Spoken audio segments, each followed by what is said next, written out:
Education planning. Okay, so that's my agenda today. As usual, I will say we need to discuss why do we study this, right? Why it's so important. And then we're going to go to the education planning strategies. Later, I will explain to you. Actually, education planning, there are two strategies, one with financial aid and one without financial aid. They will be very different. So your job first is to decide if there's any possibility to get a financial aid. If yes, go to that direction. Use whatever you can to maximize that possibility. If no, you go to the second direction, which could hurt your possibility to get it. That's why I say you first get a financial aid first, okay? And then some calculation, okay? So that's the, so why do we need education planning?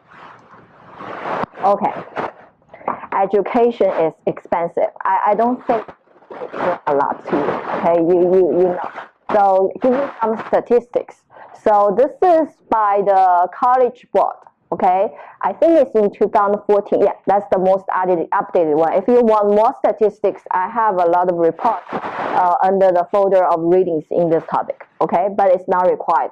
Everything is coming from that report. So we are public 4-year in-state or out of state. In-state, that's the tuition. That's about right. Is that right? Mm-hmm. And this is everything together. And this is out of state, and this is private 4-year. Much more expensive than public school. Okay?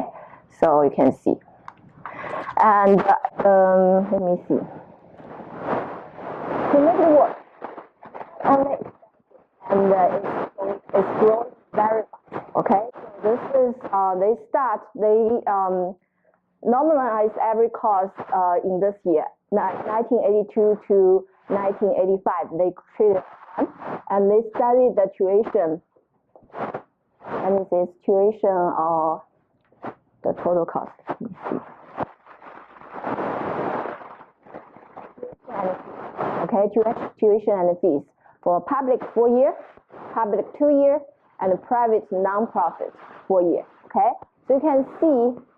In recent years, the public 4-year is more than 3 times of the cost in 1984. So that's about, I tried to calculate, because this is, remember, this is inflation adjusted. So they use the same dollars in the same year. So it's already inflation adjusted. Every year, inflation rate is about 2%, although recently it's low. Every year, the annual inflation rate is about 2%. This is after inflation.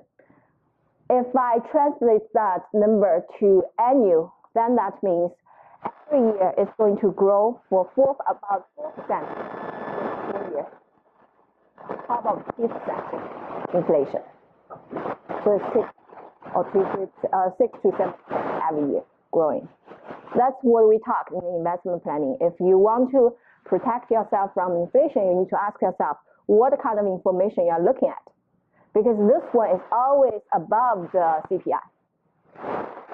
And to make it worse, it's not growing the same rate. When do you think it's growing the fastest? Going down or going up?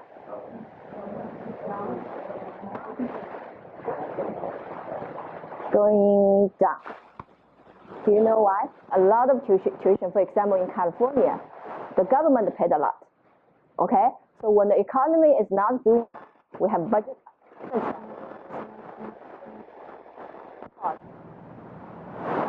So you can see, this is, first it's expensive, and it's growing very, very fast, okay? But do we have choice? We have choice. You can choose not to go to school, right? I mean the college. But why people still choose to go to college? Okay. And we don't have choice. Because we know if you go to school, it's a good investment. Okay? So this is the earnings with different degrees. So we use high school, for example, as the benchmark. And some college has 14% higher salary than high school graduates. and the master degree doubled. And the professional degree includes lawyers, doctors, 3.5 of the salary based on compare with the high school graduates. So it's paying, okay? And in times of financial crisis, we know people are going to lose the job. Who lose the job? Who is more likely to lose the job? I mean, with degrees. What kind of degree? The lowest. The lowest. They start to lay off from the lowest. So this is, you can see in 2009, 2010, that's a peak, right? This is a bachelor degree or higher, it's about 5%. So you have a higher salary if you go to receive education, higher education, okay? And your job, you have more safety. So although we know it's expensive, we know it's becoming more and more expensive, but still, we want to pay. I always say there are two places in this world people rush into that place. There are two places. Rush into place at the same time, meanwhile complaining, oh, it's too expensive, it's too expensive. Do you know what are the two places? One is school, I told you. What's the second one? Stock market? Hospitals. Right? People rushing into this place at the same time complaining it's too expensive. You have no choice. I mean, okay. So I mentioned this and this, okay? And I want to mention these 2 points, okay? We need financial planning. These are the 2 points. It's also because it's very complicated. It's very complicated. It's not say, oh, I realize it's important, so I can handle it. No, it's not like a cash flow management I taught at the beginning. It's not that easy, okay? It's very complicated. And the current trend is, first of all, financial aid. There is a trend to shift. So let me ask you, we have 2 types of financial aid. Grants,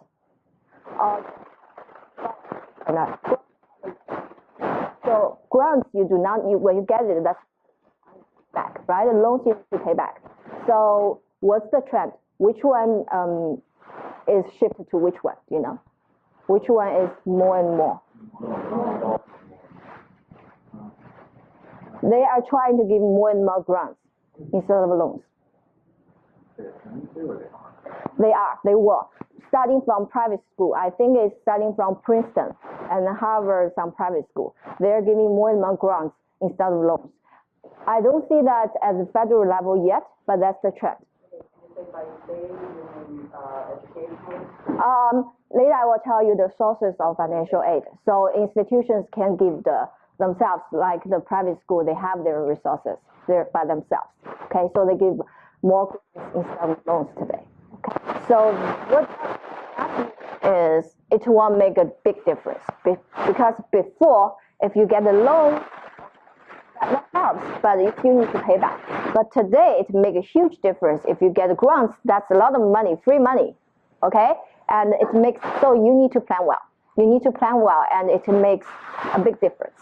I think the government's putting more money into education today because right now, I think the rate of paying back is down about 9%, that people that are not paying student loans back. I think that's more about... I think the government's putting more money into it and available for Pell Grants. So.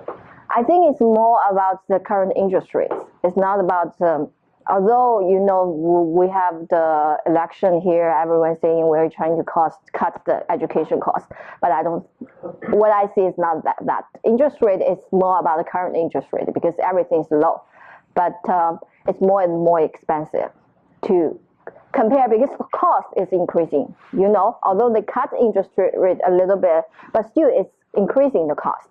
So it's more and more expensive. So first trend is more grants instead of loans. So that's make the education planning more important. At the same time, as I mentioned, there is a continuing shift in the from the government to the individuals. Okay, we see this, and to make it worse, before, if the government doesn't pay, where do you go? Student, where do you go? Parents, right? So compare with like 30 years ago. Do you think the people get more money from the parents or less money?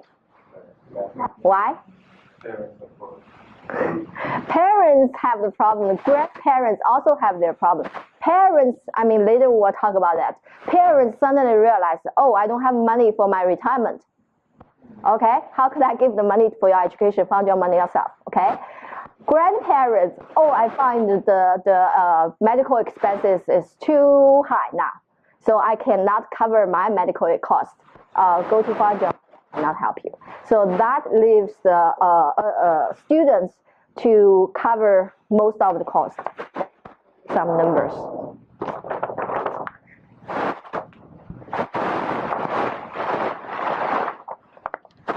The title is 80% of college students chipping in for education. Okay, so let me see. They don't have the security from their parents. Oh, sorry, they don't have the security their parents did.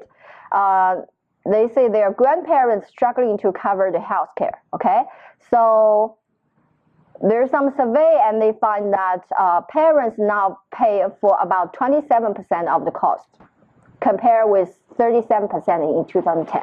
So this is in 2013. 3 years, 10% drop. And we have more and more baby boomers. Later I will give you statistics. You will see how poorly they're doing their retirement planning. And what will happen to, it's not about themselves.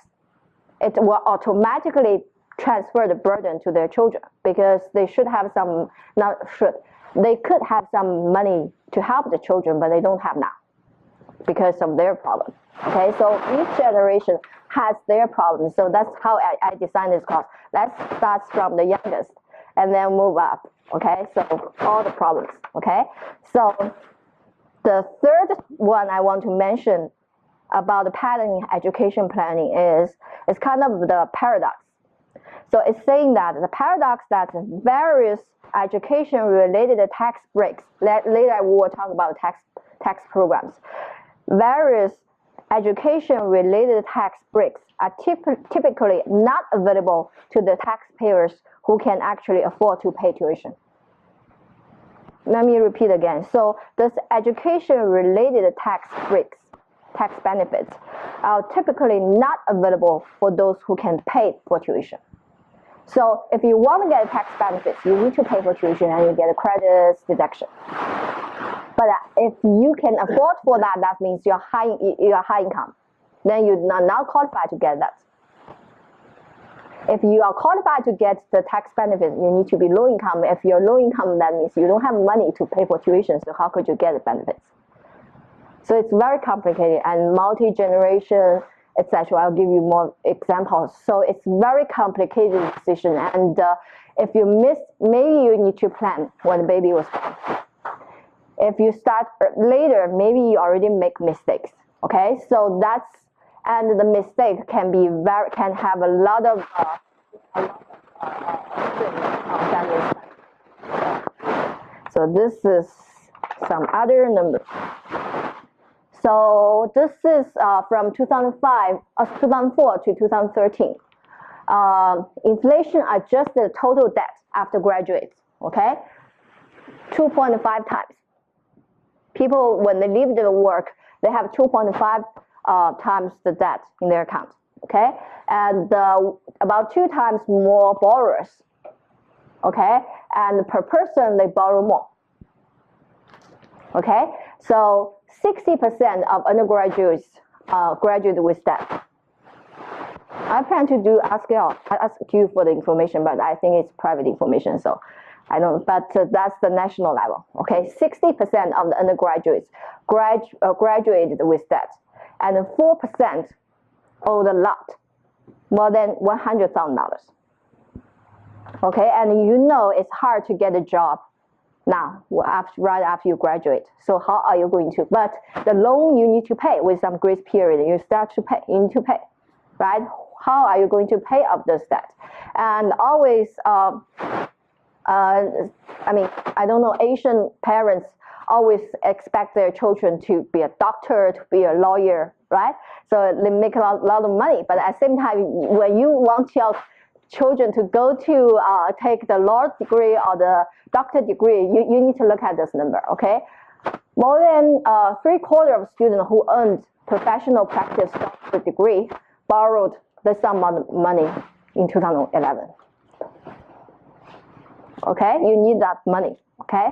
And because of this debt issue, a lot of people default. And we know if you default, there are a lot of trouble. There are a lot of consequences, okay? So if you don't plan well, it's a lot of trouble. And we know we have to do it because everyone, if there's a chance we want to go to college, get higher education. But it's expensive, and if you don't plan well, it's a big problem, okay? So I hope we all agree that education planning is important, okay? So as I said, how to do education planning? The first question you need to ask, can I get financial aid? Is there any possibility? There are many misunderstandings I will explain to you. So after your evaluation, if yes, you try to maximize your likelihood to get financial aid. If no, then you try to maximize your tax benefits. And the strategies could be different. I will explain to you, okay? So keep this graph in mind. That's the first question you should ask, okay? Don't just directly jump to this one, okay? Okay, so let's start with education planning with financial aid, okay? So this is, I'm not sure if it's too small. So this is the sources of financial aid, okay? So this is in 2013 to 2014, undergraduate and graduate students, let me write down numbers, received this amount of money in financial aid. It's a lot, okay? So I think I got some statistics, let me see. More than 85% of full-time undergraduate students received some kind of financial aid in 2009 to 2010. So it's very prevalent, okay? So let me explain to you different types of financial aid. So we have grants, we have the loans at the federal level, okay? So federal level grants, I will give you, did I have the slide? Yeah, I will explain later, okay? So you will see some of them is gone, no more, okay? So, and I calculate the ratio. So grants accounts for 30% of the total federal financial aid, 30%. And the other 70% is federal level loans, okay? And I read the news, I didn't have time to confirm. I read the news say they will discontinue Perkins loans. I'm not sure. I will double check. I read the news, I think yesterday or something. They discontinued the Perkins loan. When I double checked, I will let you know, okay? So that's federal level. And then, as I said, it's not only from the federal. You can get the state grants, institutional grants, private and employer grants, etc. So federal one counts for federal financial aid accounts for 69% of all the financial aid. The other 31% is from other institutional grants or loans, state level, etc. Okay, so that's the resources. So I'll give you some information about the federal grants. So I have a hyperlink there to have more information. So first one is federal Pell grants. So it's usually for undergraduates, you can get the maximum amount to this amount in 2014 to 2015. It's going to change every year, okay? So other student aid doesn't affect its application. So if you got other grants or if you got other loans, it won't affect this, okay? And this is the other types. So let me ask you, no matter it's loans or grants, it's based on your performance or it's based on your need? Usually in the US, needs. Usually it's needs based. although there's some scholarship, it's based on your performance, okay? But everything we talk here is need-based, okay? And this is the loans, different kinds of loans. So you can find the interest rates. This is this is the best because its interest rate is 5%, it's subsidized, okay? And this is also subsidized, there are some restrictions, and let me see. Loans first distributed on or after 2014, before July, interest rate is 4.66, okay? And it's by the U.S. Department of Education. And this is more expensive because it's unsubsidized. It's 6.21% for graduate students, okay? And I think for parents of the dependent undergraduate students or graduate students, okay? And you pay 7.21%. Okay, so that's the different kinds of loans, different restrictions. Okay, and there are other sources to get a financial aid. For example, you can work, you can get a state grant, and I put the military there. That's a good thing. I'm not sure anyone got the military financial aid. It's good because you got it? Okay, good. But I don't know how good it is, but I have a friend. He first went to, let me see, he first went to medical school. And he said, I don't like it after 2 years. And he dropped and he went to law school. And then I said, whoa, you must have a very rich dad. And he said, no, I mean, I got the military financial aid. So at that, I have the impression, and I didn't check how much, but I think that's a good resource, okay? So, okay, so that's what I want to talk now is some misunderstanding, okay? The first misunderstanding is, he will say, oh, I want to tell the kids, don't go to private school. It's more expensive. I cannot afford it. Okay? I don't have so much money. Go to public school. Is that true? Private school is more costly. What do you think? So what I showed you the numbers. In general, that's more expensive, right? So why I say this is a misunderstanding? Because there are more resources there. Maybe you could get grants or the loans at private school, but you cannot get at public school. And at the end, maybe you pay less at private school. You have more resources, okay? Let me see. Okay, so I think I remember it's for 2014 to 2015, okay? So,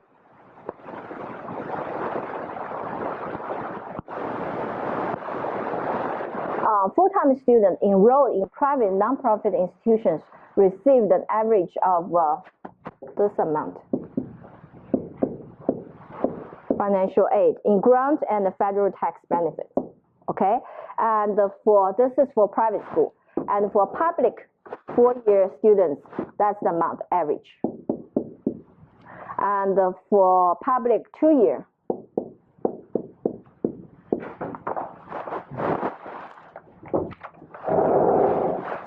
so you can see the private school, you get a higher amount on average, higher amount of grants and tax benefits. Okay, so probably this difference will cover the cost difference.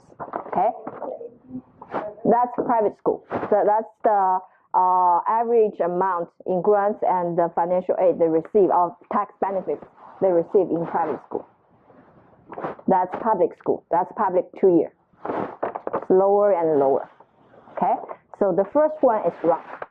Private school is not always more costly than public school. Okay, the second one, financial aid is only for low-income family. So if my family has money, not that money, but not that much money, but it's not low income, so I have no chance to get financial aid. So never mind, I don't want to explore. Is that true? The first one, I hide the numbers. Okay, whoever got the closest number get 1 point. Okay, wait. In 2012 to 2013, what's the percentage of Pell Grant recipients who were dependents of their parents for financial aid purpose came from families with low income? 61%. So can you tell me? Okay. You can anyone else? So I'll show you. This is 61. Okay. So what does that tell you? Why I'm trying to tell you this is 61%? What's the point I'm trying to make? That's one point. Okay, if you can help me to explain that. Low income?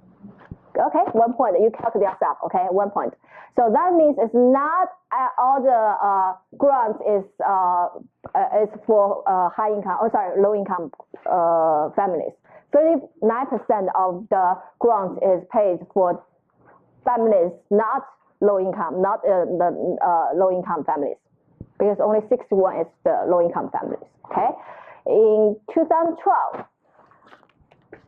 What's the percent of tuition tax deduction benefits went to households with, this is kind of a high income, middle class, this is. 59%. Okay. 56. Okay. So still, it's not like 0% or something. Still, I mean, if you have high income, still can get a tax deduction, etc. Okay, if you plan well. In 2012 to 13, that's what's the percentage of state grant aid for undergraduates were awarded without regard to the, which means it doesn't matter you come from high income or low income family. You saw it? Okay. 25%. Okay, and the last one, that's the number. Okay, in 2011 to 12, full-time public four-year dependent students from families in the lowest income quartile received only, because what's the amount more on average in institutional grant aid than those from families in the highest income quartile? I'll show you the number. Only 410. Yeah, anyone can explain what's the point here? 1 point. They're not discriminating between lower income families and higher income families. Yeah, a little bit higher, but not that high, right? Okay, 1 point. So overall, that's all the statistics to tell you. Oh, it's not true that financial aid is only for income family. There is for low income families. They still have the chance to get a financial aid, and the amount is not such low, much lower than the low income families. Okay, such possibility. So don't give up the first possibility. You need to explore. Okay, and so the third question you need to ask. So how could I know if there's such possibility? Okay, so I'm going to show you this. Now this, sorry, this. Okay, so how do they determine that? So you know, when you apply for the financial aid, in general, they have formula is kind of a simple, okay, too complicated, and different schools may adopt different formulas. But in general, concept is the eligibility for need-based financial aid depends on the difference between the cost of attendance and the educational institution and the student's expected family contribution. Okay, so it's cost of attendance minus student's expected family contribution. So how much do you need, cost of attendance, minus how much you can get, and the rest is how much is the shortage, and then that's your financial needs. That's called need-based, and I determine how much I want to give you, and if you're eligible to get it. Okay, so that's the difference. College cost of attendance is more standard.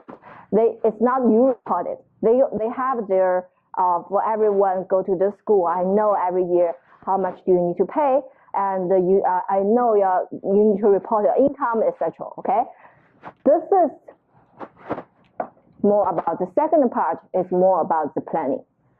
What can you do to maximize or to minimize this part?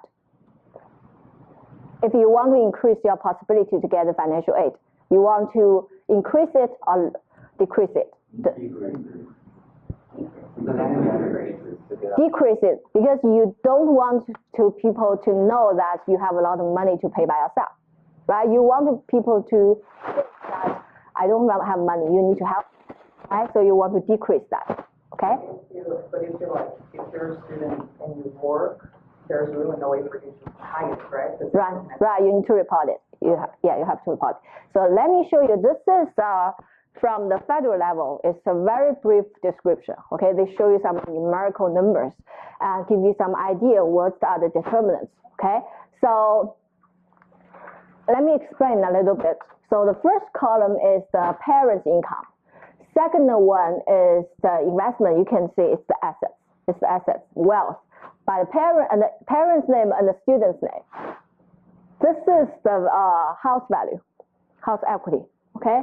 This is the number of children, and this is expected family contribution.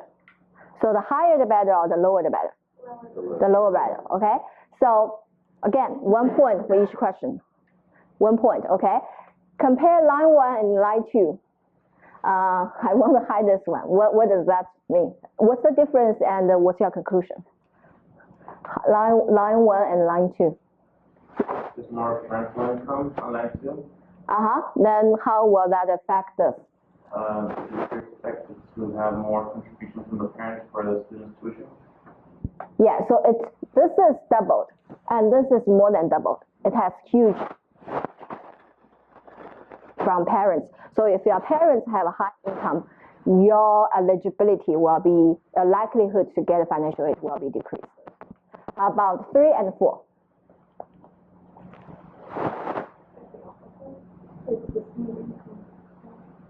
No, the parents have double the One person got the point. investment. If it's investment, the likelihood of getting the help is about time and a half or so it's less than if it's actually your income. Good. 1 point, okay?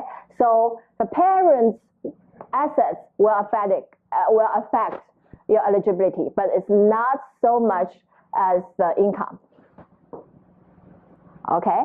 How about 5 and 6? 5 and 6? Raise your hand first, so I know. Okay, sorry. The student has some investments, so it adds to the contribution for the student's tuition. Okay, so the total assets are the same. It's just under different names, right? The first one is everything in the parent's name. The second one is half in parent's name, half in the children's name. So you can see the impact is huge. So what's your conclusion? So you don't want to have any assets under student's name. Yeah, that's the first keyword, okay? So never put money in your children's, that's the key. If you want to get a financial aid. How about this one? 7 and 8? The number of children, yeah, it gets the same, the amount gets split by the 3 children. The income is the same, the investment amount is the same, and the mortgage amount is the same. I think a lot of students got this, so no point, sorry. Raise your hand first. Raise your hands first, okay? That's another key.